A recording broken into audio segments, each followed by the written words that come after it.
Hello, everyone. Welcome to our soul sanctuary.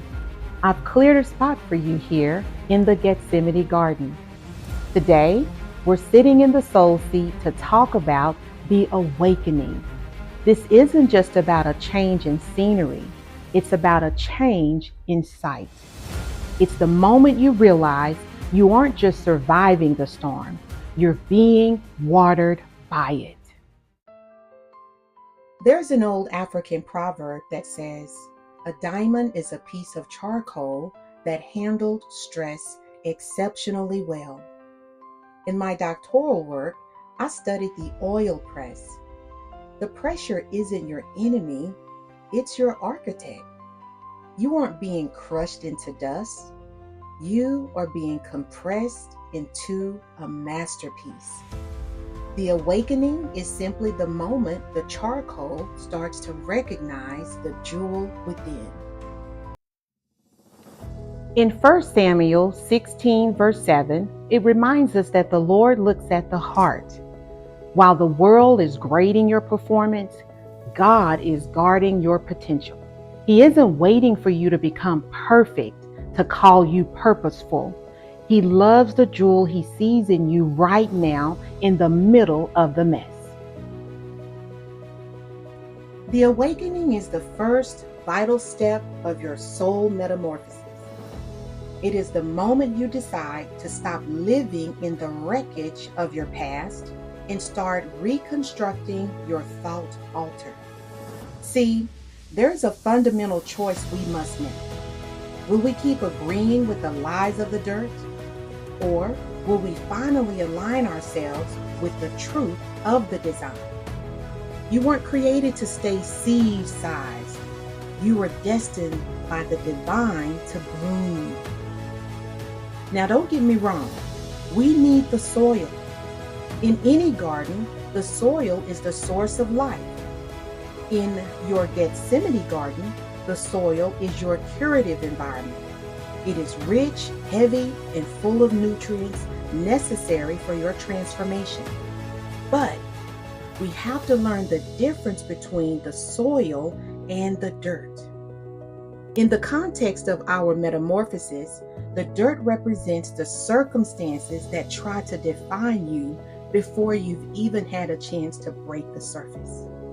The truth of the soil is that it provides the crush, that divine pressure necessary for a seed to break open its hard shell so the life inside can finally escape. But the lies of the dirt is that voice of the struggle. It's that whisper in the dark when you feel covered and pressed on every side. The lies are the thoughts that try to convince you you're buried, not planted. This darkness is your grave, not your womb. You will never see the light again. But I'm here in the soul seat to tell you the dirt wants to convince you that because you're in the dark, you're finished. But the design says that because you're in the dark, you're just getting started. Stop agreeing with the lies of the dirt and start aligning with the divine truth in your design. Stop agreeing with the grave, start agreeing with the garden. Your metamorphosis has begun.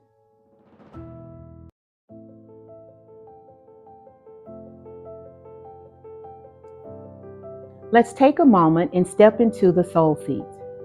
This is our space for honest reflection where the research meets the heart.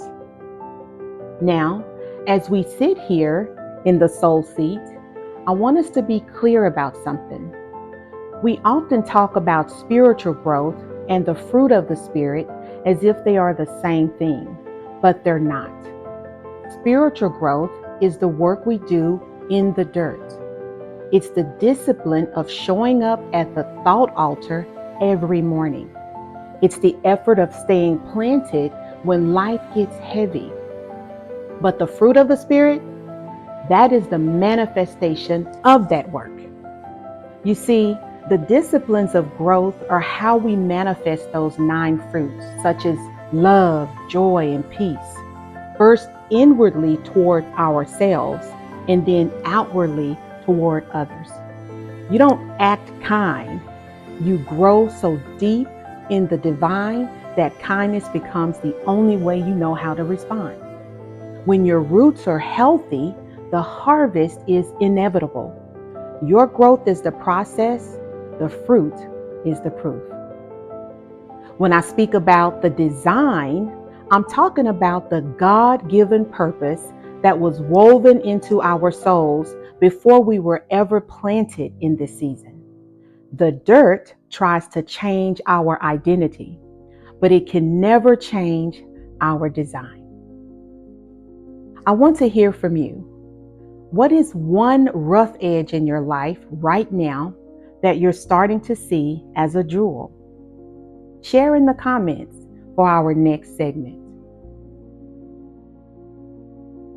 Before we leave the garden today, if you know someone whose internal garden is feeling a bit weathered or overgrown, please share this with them.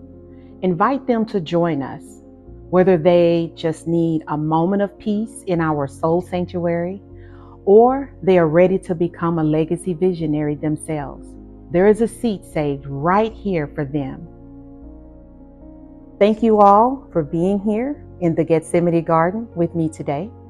Remember, your metamorphosis is already in motion.